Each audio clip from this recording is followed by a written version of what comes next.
Hello दोस्तों, good morning. मैं अंकुश पाल अपने फिर से इलाहाबाद एजुकेशन क्लास से स्वागत करता हूँ। दोस्त, जैसे कि देख रहे हैं, मैं आज हिस्ट्री का फ्रांसीसी क्रांति पढ़ाने आया हूँ। दोस्त, मैं आज आपको ऑलरेडी पता होगा कि मैं क्लास 10 का सोशल साइंस पढ़ा रहा हूँ। सोशल साइंस पहला चैप्टर है कौन सा? यूरोप में राष्ट्रवाद का उदय। यूरोप में राष्ट्रवाद का उदय के बारे में मैंने एक लेक्चर पढ़ा चुका हूँ।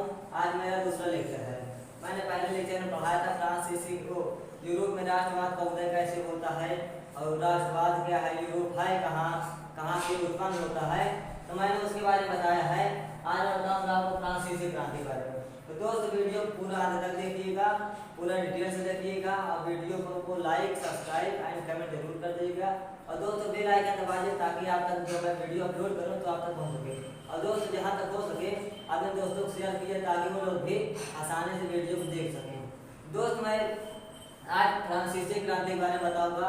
ये फ्रांसीसी क्रांति है क्या, कब हुई है, राजा यहाँ कौन होता था, कैसे क्या है, तो इसके बारे में आज पूरा डिटेल से बताने वाला हूँ। दोस्त, वीडियो को बिना स्किप कर देंगे। दोस्त, अगर वीडियो को स्किप कर देते हैं यार, तो अगर जैसे मान लिया वीडियो का पेज का मटेरियल नहीं पाए, स्किप कर दिए, नहीं बढ़ा दिए, तो जब पेज का नहीं देखने पाएंगे तो लास्ट में चल जाएंगे तो वीडियो आपको समझ नहीं आएगी। पेज में क्या, मान लीजिए मैं कोई इम्पॉर्टेंट पॉइंट बोल दिया तो आपको समझ नहीं आएगा, तो इसलिए वीडियो पूरा देखिएगा। दोस्त, मैं चलिए स्टार्ट करता हूँ। उसके पैसे चलिए दोस्त, मैं फ्रांसीसी क्रांति तो मैं दोस्त कुछ इसके स्टार्ट करने से पहले कुछ मोटिवेट पॉइंट बोल देता हूँ। वो मोटिवेट पॉइंट दोस्त क्या है कि किसी के पास ईगो है तो किसी के पास एटीट्यूड, कि किसी के पास ईगो है तो किसी के पास एटीट्यूड, हमारे पास तो एक ही दिल है, वो भी बड़ा क्यूट। तो दोस्त, ये मोटिवेट पॉइंट मैं आशा करता हूँ कि आपको अच्छी लगी होगी। चलिए मैं वीडियो को आगे को बढ़ाता हूँ।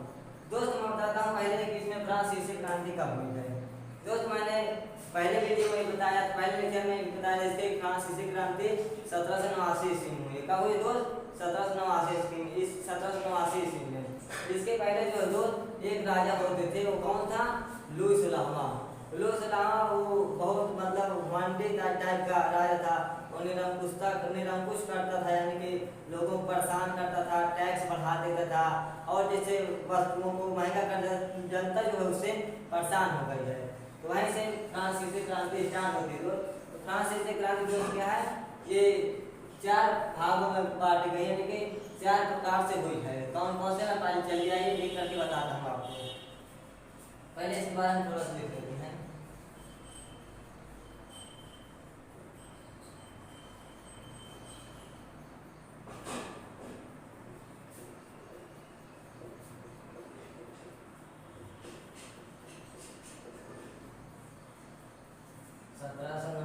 ईस्वी में सत्ता स्थानांतरण, राजतंत्र।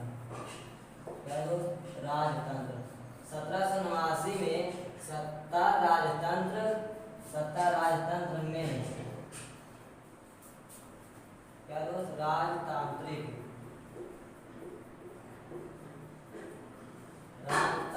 में संस्था को हुआ। दोस्त, मैंने क्या लिखा था? 1789 में सत्ता स्थानांतरण राजतंत्र में राजतांत्रिक में संस्था को हुआ। अब दोस्त क्या हुआ, चलिए उसके बारे में देख लेते हैं।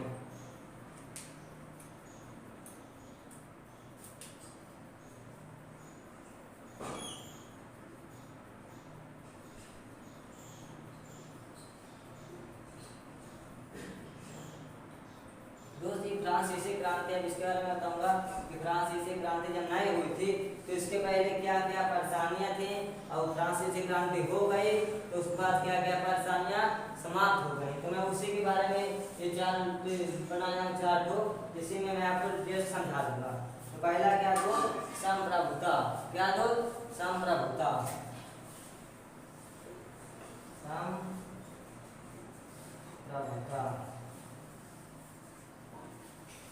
दूसरा क्या दोस्त? सामूहिक पहचान। सामूहिक पहचान विकसित करें। क्या दोस्त? विकसित करें, सामूहिक पहचान विकसित करें। उसके बाद ये क्या है, यूरोप में निरंकुशता, यूरोप में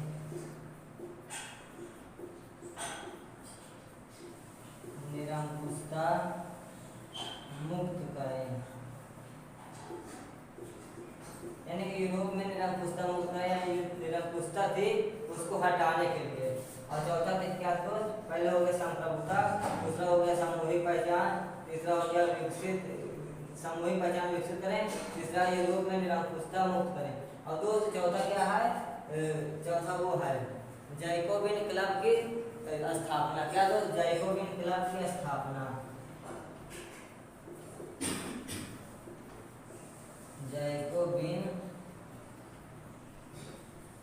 क्लब की स्थापना। दोस्त मैंने डायग्राम के माध्यम से 4 भागों में बांट कर मैंने आपको इतना लिख दिया, लेकिन इसके बारे में दोस्त डिटेल्स पढ़ना है कि संप्रभुता क्या है, सामूहिक पहचान क्या है, सामूहिक पहचान विकसित करें क्या है, यूरोप में निरंकुशता मुक्त करें, जैकोबिन क्लब की स्थापना कब होती है, कैसे क्या होती है, मैं पूरा डिटेल बताऊंगा। दोस्त पहले मैं ये चाहता हूँ कि आप पहले इसका स्क्रीनशॉट ले लें, उसका मैं एक बार एक बताता हूँ। दोस्त स्क्रीनशॉट ले लीजिए। दोस्त मैं आशा करता हूँ कि स्क्रीनशॉट आप ले लिए होंगे, काफी नोट कर लिए होंगे, तो मैं आगे की ओर बढ़ता हूँ। दोस्त आपको मालूम होगा कि फ्रांस कहाँ है, मैंने पहले वीडियो में बताया होगा, अगर आपने देखा होगा तो फ्रांस यूरोप महाद्वीप में है। यूरोप महाद्वीप क्या है, यूरोप महाद्वीप में फ्रांस है, वहीं से फ्रांसीसी क्रांति होती है। दोस्त मैं ये बता देता हूँ कि 1789 में, यानी कि 1789 में बुर्गो राजवंश होता था। क्या होता है दोस्त, 1789 में फ्रांसीसी क्रांति हुई 1789 में, तो उसके पहले बुर्गो राजवंश होता था। नहीं, उसके पहले वो 1789 में राजवंश होता था। उस राजवंश का क्या नाम था, बुर्गो राजवंश। बुर्गो राजवंश के जो राजा थे उसका नाम क्या था, लुईस लहमा। क्या दोस्त, लुईस लहमा, यानी 1789 में एक राजवंश होता था, उस राजवंश का नाम है बुर्गो राजवंश, और उस बुर्गो राजवंश के जो राजा थे उसका क्या नाम था, लुईस लहमा। ये जो राजा था लुईस लहमा, ये बहुत निरंकुश राजा था, यानी कि अपने मन से कार्य करता था, अपने मन से अलावा जनता को परेशान करता था और जनता की बात नहीं सुनता था। तब जनता की वहाँ की मतलब गुस्सा हो गई है, क्रोधित हो गई है, तो इस कारण से फ्रांसीसी क्रांति कर दी है। तो जब फ्रांसीसी क्रांति कर दी है तो जो उनको परेशानियां हुई है वो सब थोड़ा साल हो गई, यानी कम हो गई है। तो उसके बारे में पूरा डिटेल से बताऊंगा कि संप्रभुता क्या है। पहले दोस्त मैं आपको समझा देता हूँ क्रांति क्या है। क्रांति मीन्स क्या होता है दोस्त, आपको नहीं मालूम होगा। क्रांति मीन्स होता है बदलाव लाना, नहीं क्रांति हो गई, पहले कुछ दूसरा था, लड़ाई हो गई, क्रांति हो गई, तब दूसरा हो जाएगा। तो वही दोस्त होता है क्या, क्रांति। अब मैं दोस्त समझाऊंगा संप्रभुता। क्या दोस्त, संप्रभुता। तो मैं यहाँ पास शेड्यूल डाल देता हूँ, संप्रभुता। संप्रभुता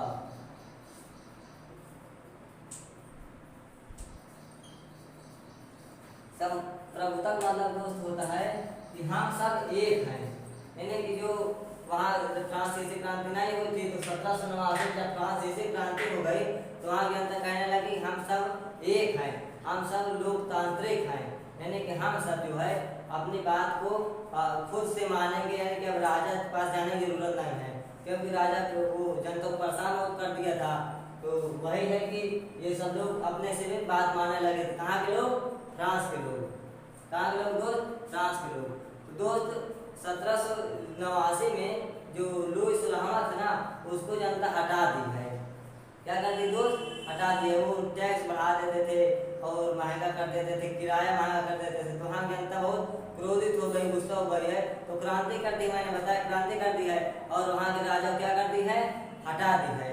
हटा दिए कि देखो कि तुम राजा बने रहो, लेकिन हम सब अपने से स्वयं निर्णय लेंगे, यानी कि हमारा जो काम रहेगा हम सब स्वयं से ले लेंगे, लेकिन तुम क्या रहोगे, तो वो रहोगे, मतलब कि राजा बने रहो, लेकिन तुम सब किसी बात को कुछ परेशान नहीं कर सकते, हम सब लोग अपने से बात को मानेंगे।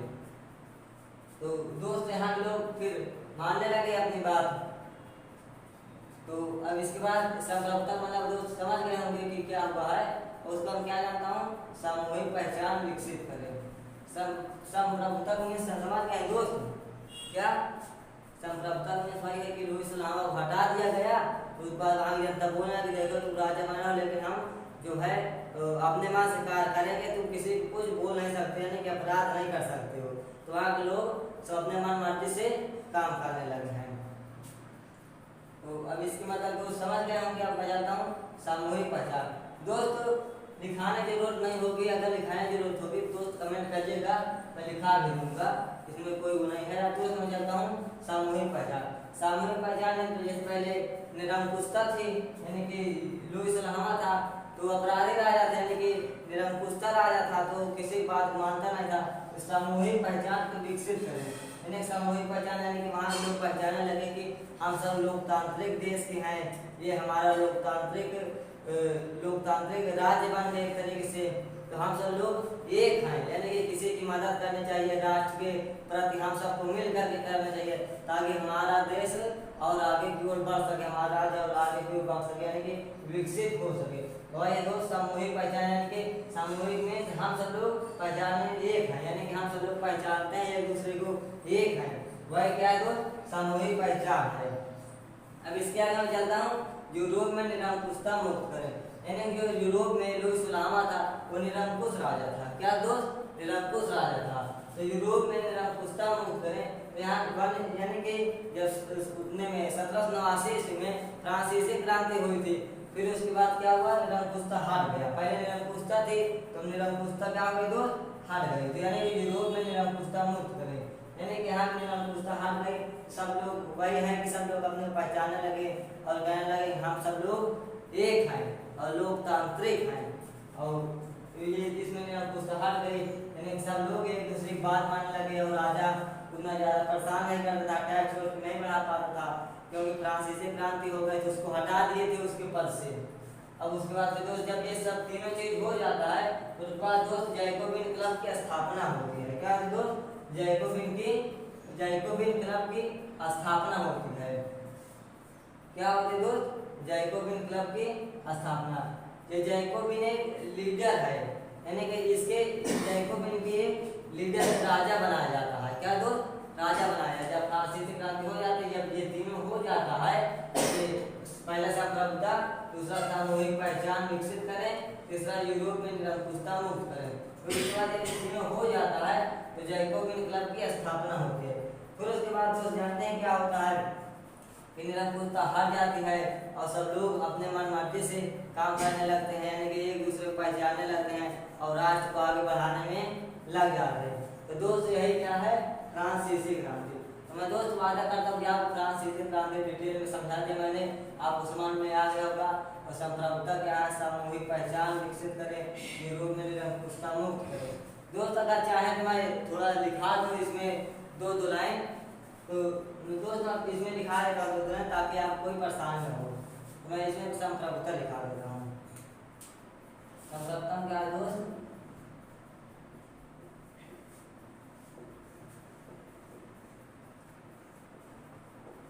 संप्रभुता क्या दोस्त, हम सब एक हैं।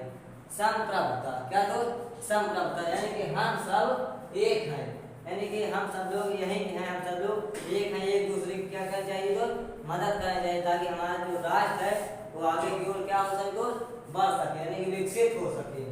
और उसके बाद क्या है, सामूहिक पहचान विकसित करें। दोस्त अगर कहिए तो मैं इसको इरेज करके फिर यहाँ से लिखा देता हूँ। अगर आप अभी तक नहीं लिखे तो इसको स्क्रीनशॉट ले लीजिए और अपनी कॉपी में नोट कर लीजिए। दोस्त कॉपी में नोट जरूर करते रहिए, नोट्स बनाना जरूरी है दोस्त। अगर नोट्स बनाए रहेंगे तो आप ही को फायदा होगा, क्योंकि मान लीजिए अगर नोट्स नहीं बनाते हैं, आप यूट्यूब से देख लेते हैं, फिर उसके बाद मान लो आपके रिचार्ज नहीं फ़ोन में, फिर उसके बाद मान लो वीडियो आपको देखना पड़ा, कुछ पड़ गया, तो उसके बाद मान लो अगर कॉपी में नोट्स लिखा रहा है नोट्स में तो आप पलट के देख सकते हैं, लेकिन जब मोबाइल में रहेगा तो रिचार्ज नहीं तो नहीं देख पाएंगे, तो इसलिए नोट्स बनाना जरूरी है दोस्त। अगर पढ़ते रहेंगे, वीडियो देखते रहेंगे और पेन कापी साथ में लेकर के बैठिएगा, पेन कापी साथ में लेकर बैठिए, जो समझ ना आए उसे कमेंट करिए मेरे कमेंट बॉक्स में और मैं आपको सलूशन दूंगा। और सब नोट्स बनाते चलिए, लिखते चलिए, इससे क्या होगा दोस्त, ज़्यादा समझ आएगा। दोस्त संप्रभुता क्या है उसके बाद निकालता हूँ सामूहिक पहचान। दोस्त मैं वादा करता हूँ कि अब इसको इरेज करता हूँ, अब आगे की ओर मैं बढ़ता हूँ, आप नोट हो गए होंगे। और दूसरा क्या होगा हम लोग सामूहिक पहचान विकसित करें।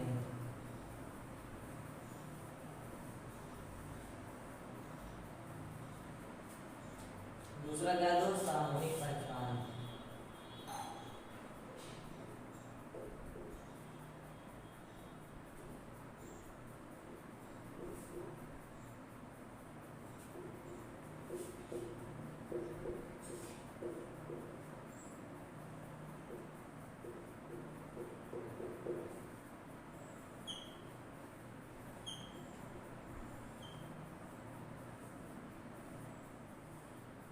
इसमें क्या है दोस्त सामूहिक पहचान विकसित करें, यानी कि हम सब जो है दोस्त हम सब अपने मन से निर्णय लेंगे। अब क्या लेंगे दोस्त, हम सब अपने मन से निर्णय लेंगे। इसमें क्या दोस्त हम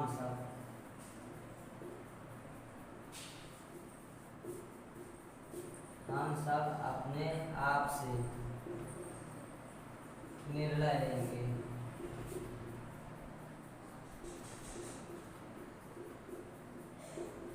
दोस्त जब यहाँ के फ्रांस के जो लोग थे वो सब अपने आप से निर्णय लेने लगे, क्योंकि वहाँ की जो निरंकुशता थी वो क्या हो गई दोस्त हट गई। वहाँ के राजा क्या हुआ दोस्त बैठ गया, यानी कि उसको बोल दिया गया था कि देखो तुम सिर्फ राजा भले ही रहो, लेकिन यहाँ क्या हो दोस्त ये एक लोकतांत्रिक राज्य है। क्या दोस्त लोकतांत्रिक राज्य है। तो इस तरह से हम सब अपने आप से निर्णय लेंगे। तो यहाँ के लोग क्या करने लगे दोस्त अपने आप से निर्णय लेने लगे। अब इसके बाद दोस्त मैंने क्या लिखाया था, क्या लिखाया था यूरोप में निरंकुशता मुक्त करें। क्या लिखा है दोस्त यूरोप में निरंकुशता मुक्त करें। तीसरा पॉइंट ये पहला है, ये दूसरा है और तीसरा। दोस्त ये सब बहुत इंपॉर्टेंट है, पूछ लेगा फ्रांसीसी क्रांति में, फ्रांसीसी क्रांति के बाद क्या क्या हुई है, यानी क्या क्या था उसके बाद मतलब क्या था और क्या नया आ गया। क्रांति मतलब बदलाव लाना, वही जब फ्रांसीसी क्रांति हुई तो क्या नया बन कर गया, तो ये सब आपको बताना है। यहाँ से डायरेक्ट क्वेश्चन पूछ लेता है कि संप्रभुता क्या है, यानी सामूहिक पहचान विकसित करने के लिए क्या करना पड़ा, क्या हुआ। तो यहाँ से ये सब डायरेक्ट क्वेश्चन पूछ लेता है, तो ये सब बहुत इंपॉर्टेंट पॉइंट है, तो आप लिख दीजिएगा। उसके बाद क्या दोस्त तीसरा पॉइंट यूरोप में क्या था, यूरोप में निरंकुशता मुक्त करें। यूरोप में निरंकुशता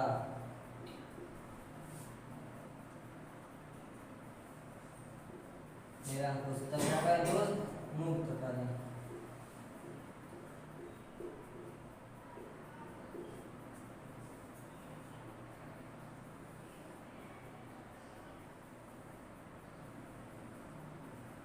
दोस्त क्या तीसरा पॉइंट है यूरोप में निरंकुशता मुक्त करें, यानी कि यूरोप की जो है निरंकुशता थी, निरंकुशता बात रहेगा, निरंकुशता यानी मुक्त हो गई। तो वहाँ के लोग क्या कहने लगे दोस्त कहने लगे हम सब एक हैं, हम सब अपने आप से निर्णय लेंगे, अब राजा कोई जरूरत नहीं है, क्योंकि वहाँ के राजा को कौन सा दोस्त निरंकुश राजा था। वहाँ की जनता को परेशान करता था और अपराधी राजा थे एक हिसाब से कह सकते हैं। तो इसमें क्या लिख सकते हैं यूरोप में निरंकुशता मुक्त करें, यानी कि यूरोप में निरंकुशता मुक्त करने के लोकतांत्रिक या दोस्त लोकतांत्रिक राष्ट्र है। जाहिर सी बात है कि जब वहाँ के लोग बोलने लगे हम सब अपने आप से निर्णय लेने लगेंगे, यूरोप में निरंकुशता मुक्त करें, यानी जब निरंकुशता मुक्त हो गई है तो कैसा देश हो गया दोस्त लोकतांत्रिक राष्ट्र हो गया। कैसा हो गया लोकतांत्रिक राष्ट्र हो गया, यानी कि लोग अपने आप में निर्णय लेने लगे एक हिसाब से। अब क्या लेने लोग अपने आप में निर्णय लेने लगे। फिर इसके बाद दोस्त 14 पॉइंट क्या लिखा है मैंने जैकोबिन क्लब की स्थापना। फिर ये जब तीनों हो जाता है तो उसके बाद दोस्त क्या होता है जैकोबिन क्लब की स्थापना। और ये जैकोबिन क्लब की स्थापना क्या कब होती है कैसे क्या होता है दोस्त मैं इसके बाद अगले वीडियो में बनाऊंगा, लेकिन मैंने फ्रांसीसी क्रांति के बारे में आपको समझा दिया पूरा डिटेल में। और लुईस लामा कहाँ का था? वो लुईस लामा कहाँ का था? फ्रांस का। तो वो क्या था? बुर्गो राजवंश का शासक था। बुर्गो राजवंश का क्या तो शासक था लुईस लामा। लुईस लामा को हटा दिया गया। फिर उसके बाद भारतीय जनता कहने लगे कि देखो तुम सिर्फ राजा बने रहो, लेकिन हम सब लोग लोकतांत्रिक हो गए, यानी कि अपने मन से निर्णय लेने लगे। वही बात है। अब उसके बाद क्या होता है, जब ये तीनों हो जाता है तो जैकोबिन क्लब की स्थापना होती है। उसमें एक लीडर होता है, यानी कि उसमें एक सदस्य होता है, उसको राजा बनाया जाता है। फिर उसको राजा बनाया जाता है। फिर उसके बाद क्या होता है दोस्तों, उसके बाद हम नेक्स्ट वीडियो में करेंगे। लेकिन अब आज तक नहीं रहते हैं कि फ्रांसीसी क्रांति क्या है, इसके बारे में मैंने आपको डिटेल से समझाया। और उसके बाद हम नेक्स्ट वीडियो में बात करेंगे कि जैकोबिन क्लब की स्थापना कब होती है, कैसे होती है, उसमें राजा कौन होता है, उसके बाद होता है कि लुई 15वां कौन था, लुई 14वां, और उसके बाद नेपोलियन बोनापार्ट एक होता है, तो वो क्या होता है, कैसे क्या होता है, तो उसके बारे में मैं अब अगले वीडियो में लेकर के आऊँगा। हालांकि अब इस वीडियो में यहीं चल रहता हूँ दोस्त, एक एक टॉपिक में समझाता हूँ ताकि आपको ज़्यादा समझ में आ जाए। तो इसलिए मैंने कल समझाया था यूरोप में राष्ट्रवाद का उदय, आज बताया फ्रांसीसी क्रांति, अब कल लेकर के आऊँगा जैकोबिन क्लब की स्थापना। दोस्त एक एक वीडियो पढ़िए, आसानी से आपको समझ में आएगा, कोई परेशानी नहीं होगी। अगर एक एक टॉपिक समझेंगे तो आपको ज़्यादा समझ आएगा। तो इसलिए मैं एक एक टॉपिक समझाने का प्रयास करता हूँ। दोस्त मैं वादा करता हूँ कि आपको ये वीडियो आपको पसंद आई होगी और फ्रांसीसी क्रांति भी आपको पसंद आई होगी। दोस्त फ्रांसीसी क्रांति कब हुई आप बता सकते हैं? कब हुई दोस्त? 1789 में। कब हुई दोस्त? 1789 में। पहले फ्रांस में राजवंश कौन होता है, कौन था, यानी फ्रांस में राजवंश कौन था? बुर्गो राजवंश। उसके शासक कौन था? उसके शासक कौन थे खुद दोस्त? लुई 16वां। कौन था? लुई 16वां। दोस्त क्रांति मतलब क्या होता है आप बता सकते हैं? क्रांति, क्रांति में मैंने बताया कि बदलाव लाना। क्या दोस्त? बदलाव लाना। तो इस तरह मैंने ये सभी पॉइंट को लिख दिया हूँ, आप लोग लिख सकते हैं, आसानी से समझ सकते हैं। चलिए दोस्त मैं वीडियो के यहीं तक रोकता हूँ, और उसके बाद मैं कल अगले वीडियो में अगला लेकर के आऊँगा जैकोबिन क्लब की स्थापना। क्या दोस्त? जैकोबिन क्लब की स्थापना। तो चलिए दोस्त मैं आज तक यही करता हूँ, फिर उसके बाद नेक्स्ट कंटिन्यू करूँगा अगले वीडियो। चलिए दोस्त, थैंक यू सो मच।